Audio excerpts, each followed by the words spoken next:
Today we are going to be batch cooking gluten-free ravioli. This particular recipe has taken me quite some time to adjust and just kind of figure out, trying to get that texture that tastes like the original. Those of us who can't eat gluten, one of the things that we so often miss is traditional pasta. And I think this one might just do the trick for you. So let's get started. We'll need 9 eggs, 3 cups of tapioca starch, and if you don't have this, potato starch is a very good alternative. 3 cups of almond flour, 3 cups of arrowroot starch, and a little bit of a 1-to-1 gluten-free flour, whatever brand is fine. I haven't found any one kind to be better than the other. All right, so we're going to take these and put them in the bowl. And here we go.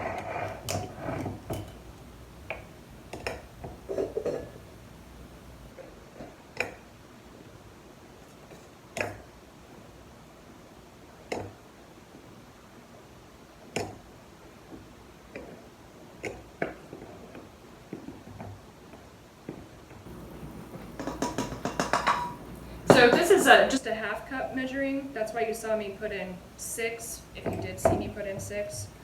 If I didn't edit it out, it's the only one that'll fit into the mouth of my jar. So I start with just these 3, the tapioca flour, the almond flour, and the arrowroot starch.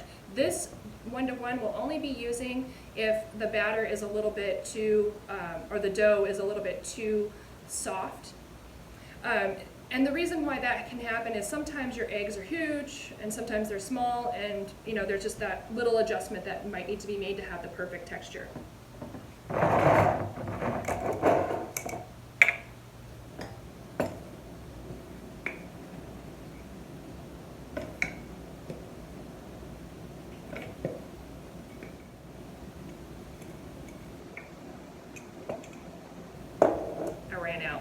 Be right back. All right, I got my refill and we just need a half a cup more.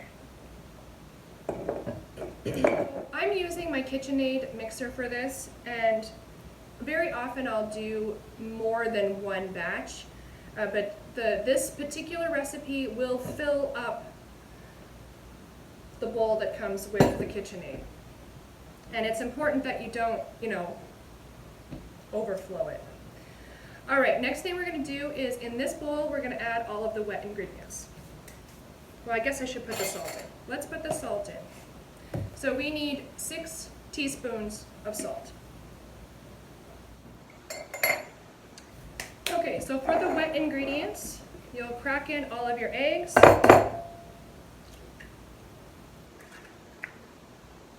All right, now I'm just going to go dispose of these and wash my hands really quick, and then we'll move on to the next step. Now we will add 6 tablespoons of water to the eggs and 6 tablespoons of olive oil.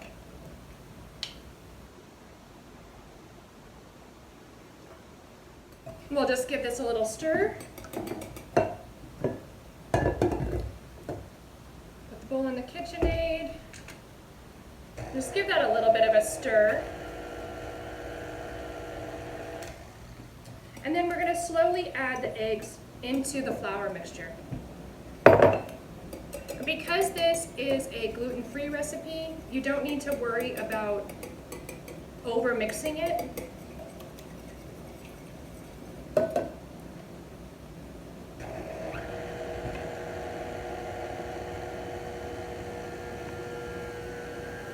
See what I mean about overflowing? It's already starting to puff up everywhere. It definitely will be full all the way to the tippy top by the time we add all the rest of the ingredients.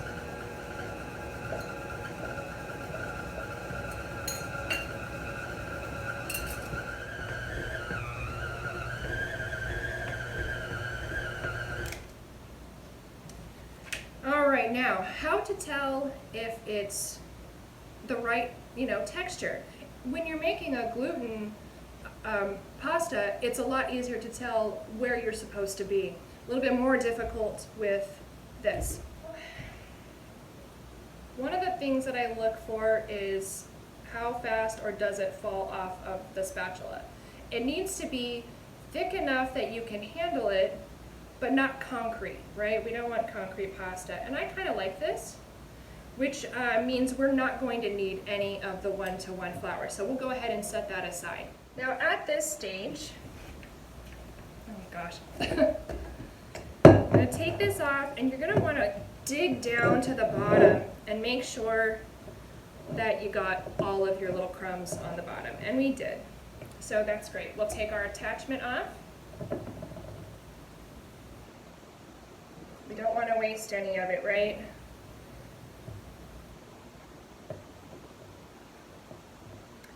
All right, let me go rinse off my tools and we'll be right back for the next step. Now that our workstation has been tidied up, it's time to put this away in the fridge for a little while. The dough can tend to get a little bit soft, especially if it's super hot when you're making it. Of course, it's wintertime here, so it's not going to get hot, but we're going to put these in the refrigerator while we make the filling for the ravioli. And this is just, I do a little bit of cling wrap here, and I put the amount in here that is approximately the size that will fit on my cutting board. A lot of people, when they make pasta, they just clear off their countertop or their table and they do this huge swath. Well, I can't do that because my countertop is tile and I don't want the bottom of my ravioli to look like tile. So we're going to use just an oversized cutting board. And I'm just going to come in here and grab, I do about this size, about the amount that I can hold in my two hands, so about softball size. And wrap it up, just like so. Well, let me finish these up and I'll be right back. Hi, welcome back. So first thing we're going to do in the building of the mixture stage is we're going to shred some of this cheese here. So what you're going to need is a container of ricotta cheese, which we're just going to set aside for now, and a package of provolone and Parmesan. So because I'm super short on time and this is a really long process in general, I'm going to use my food processor to shred up the provolone and the Parmesan. Normally I just use a regular, one of these. But like I said, super busy. So let's get these opened up and shredded and we'll go on to the next step. Be right back. Okay. So we got the cheese out of the packages and we are using this Cuisinart food processor,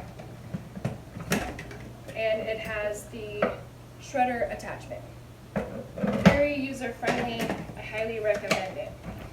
And I'm just going to open it up and stuff all the cheese in there and hit it on high.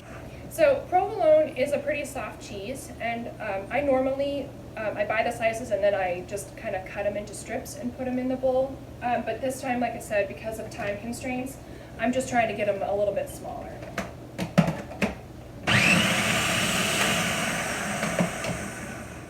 Now, as a contrast, the Parmesan is really hard, so I break it up in a couple of pieces before I try to stuff the whole thing in there.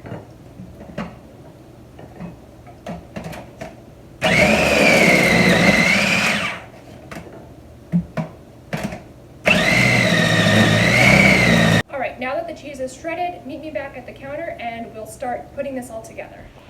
Hi, okay, the next step in making our homemade ravioli is harvesting some of this fresh parsley. So we're gonna grab a bunch of those and I'll meet you back inside. Now that we're back inside with a big bin full of fresh parsley, we're going to cut the hard stems off, give them a little rinse, and then meet me back here for the next step. All right, the parsley has been trimmed and rinsed and dried just a little bit, and it's time to get this filling all put together. First thing we're going to do is put the cheese that we shredded earlier into the bowl. And if you notice any big giant chunks, now would be a good time to just break those into smaller pieces.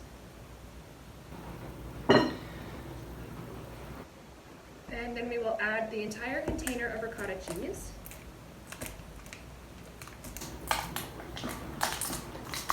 Maybe if I can get it open.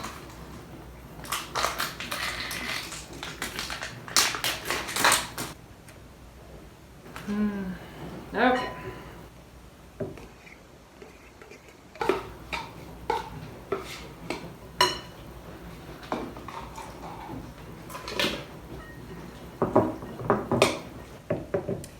Give it a little stir. Then we're going to put in some salt and pepper, and you know, I don't really measure it. Just kind of put in that much. Same thing with the pepper.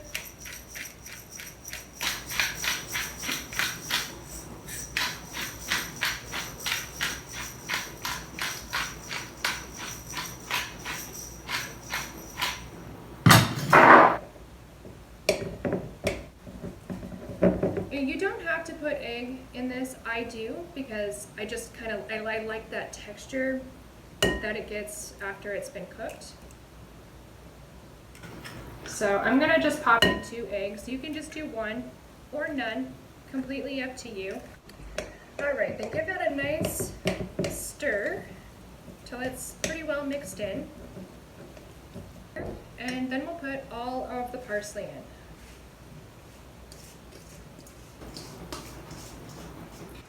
You can chop this up a little bit finer if you want. I've left the leaves pretty whole, but you can break them up if you want to, tear them or chop them.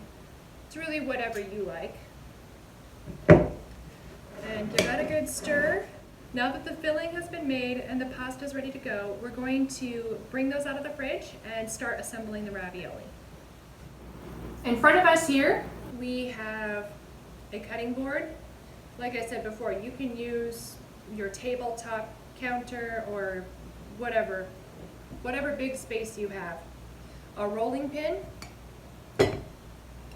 a bowl of tapioca flour to keep the dough from sticking to the working surface. Got the dough, got the filling, and because we're batch cooking, we're going to be freezing these. And so I use a jelly roll pan because it fits in my freezer, and I use parchment paper so it doesn't stick, and it also keeps the pan cleaner in between batches. Okay, one more thing that you're going to need is a small bowl of water, and this is for sealing the edges of the pasta. And I also have this tool here, which I will be using to cut and crimp the edges, and I use this little thing for dipping the water, but you can use your finger if you want to, it doesn't really matter. All right, I decided to give you a close-up so you can actually see what I'm doing and not just my face. So, all right, here we are, a little bit of a close-up, and we want to put some tapioca starch, a good amount on your work surface, and grab your dough. And if your dough is feeling a little sticky, I would definitely encourage you to incorporate a little bit more of the tapioca flour into it, because we do want it to be fairly firm, and I like the feel of this, and it's not sticking to my hands. Put a little bit more tapioca starch on here, and we'll roll them out.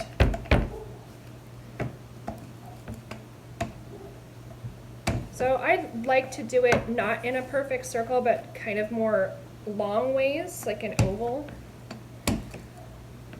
Just helps me to not have so much extra dough that I have to start over with. So I like that. This might be a little bit thin, but we're gonna go for it. And you put your filling on, leaving enough space for the dough to cover it.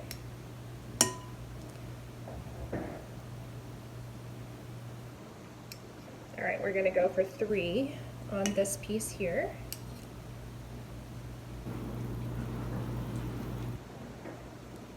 All right, and then you'll take your water and brush around. And the purpose of this is just to help the dough to seal.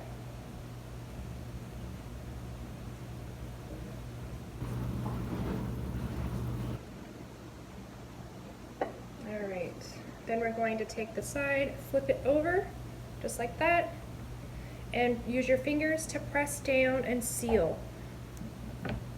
I often do my raviolis with just 3 sides crimped, just these sides here, and then I just leave this one, you know, folded dough. If you want a more traditional looking ravioli, then use a little bit more dough and use your crimp tool on all 4 sides. Because I feel like I'm always in a hurry, I do look for shortcuts like this often. And then you're just going to crimp along the edges.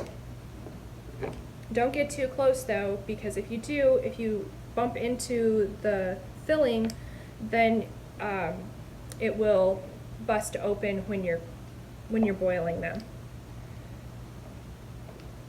All right, and I just trim them all the way up to the edges.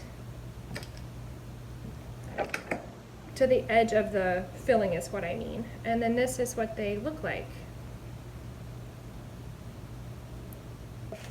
They freeze up nicely.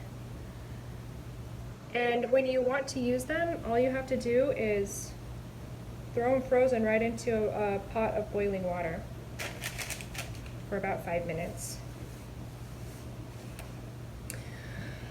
Okay, so that's how we make the ravioli. I may do one more batch here just for you to watch it a second time, and then we'll meet back after we're finished.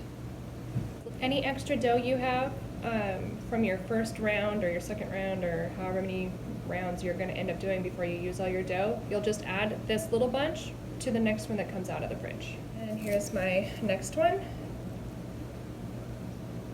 And I like to give it a real good squeeze. Make sure that all of that dough is incorporated well, because when I took it out of the main bowl and put it into the cling wrap, it was just right out of the bowl, and there might have been some extra little flour chunks. And you're going to incorporate your old dough right into the new. And remember, if it feels too sticky, add a little bit of extra tapioca flour to it. This feels nice to me though. Okay, each time you do another rollout, you'll want to put more tapioca flour on your work surface, as well as your rolling pin and the top of the dough. And then you'll just roll it out.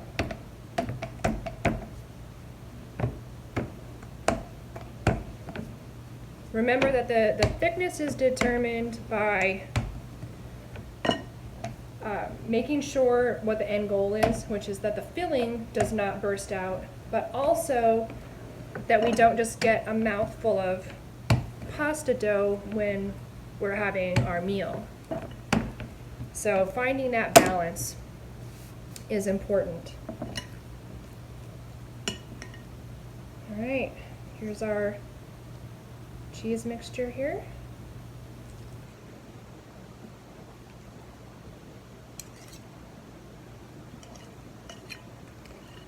And to do a very large batch like this, it is time consuming while you're doing it, but it will make your dinner prep a breeze, because all you'll have to do is throw these on the stove for about 5-6 minutes. Toss them in some balsamic vinegar, and there you go. You've got your main dish. Okay, put the water on. Doesn't have to be fancy. Just get it on there. Not so much that then it's sloppy, you know, because you just want enough to seal the dough. So just a thin layer. All right, then we're going to take this backside edge here, flip it over the top like so. Use your fingers to seal around the edges of the filling. And if you have any broken spots, like this one, I was a little bit too overzealous, I'll take some of the dough off the edge that I know I'm not gonna it's going to be extra. And I'll put some water on the top of that, water on the top of the patch piece, and there you go. Is it the most beautiful looking ravioli? No, but it will taste beautiful. The rest of them still look very pretty. Okay, then you're going to cut the edges up to the edge of the filling. Make sure that they're sealed down real nicely. Here we are. And set them aside on your jelly roll pan to be frozen.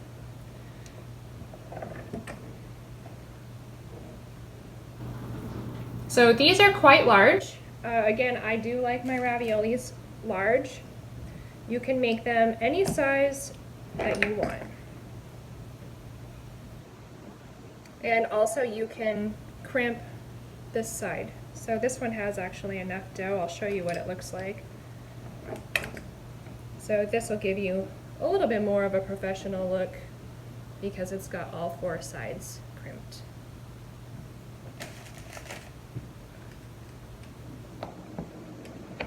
All right, and here's our ugly duckling right here with the patch. And you could make that patch, you could really smooth it out. If you want to take just a couple extra seconds, you could smooth that out and it would be beautiful. So this is how you make gluten-free raviolis. I'm going to finish up this batch and then we'll touch base before they go into the freezer. All right, thanks. All right, all of the raviolis have been filled, and within a couple of hours we have now many meals ready to go. So I know I'm not a professional and so they're not perfect, but they are delicious. We're going to cover these, pop them in the freezer for a couple of hours or overnight depending on your schedule, and then we will put them in a vacuum sealed bag and just store them in the freezer until we're ready for our meals. So I will see you back as soon as these are ready to package.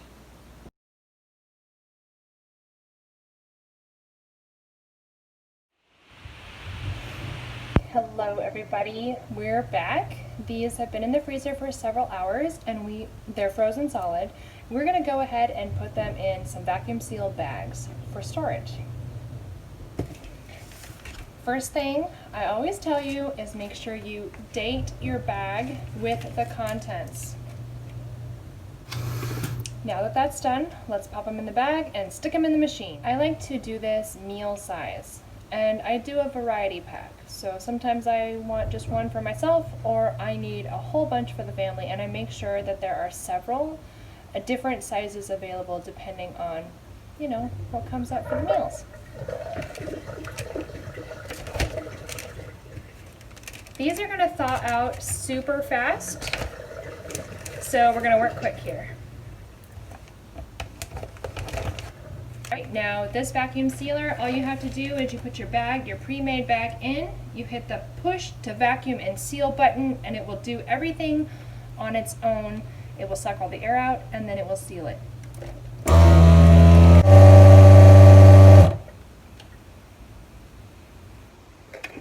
The reason I freeze these first is because they will keep their shape in the bag.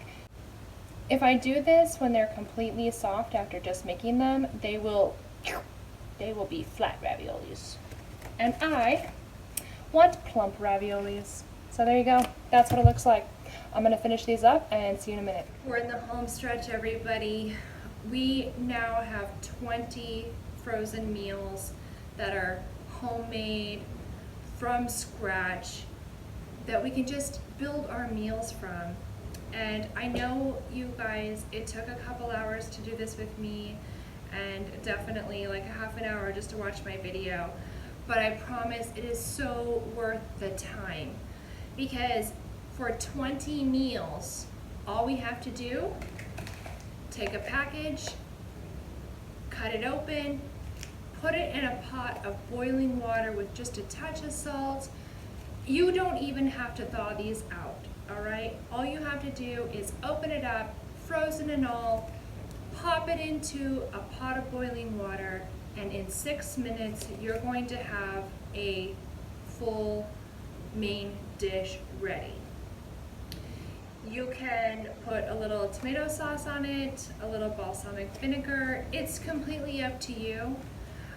But anyway, I just want to thank you for watching this video and joining me for cooking gluten-free ravioli. If you have any questions, if you have comments, criticisms, suggestions, I'm open to it all. Send me a comment and I promise to get back to you. All right, happy cooking, everybody. Bye.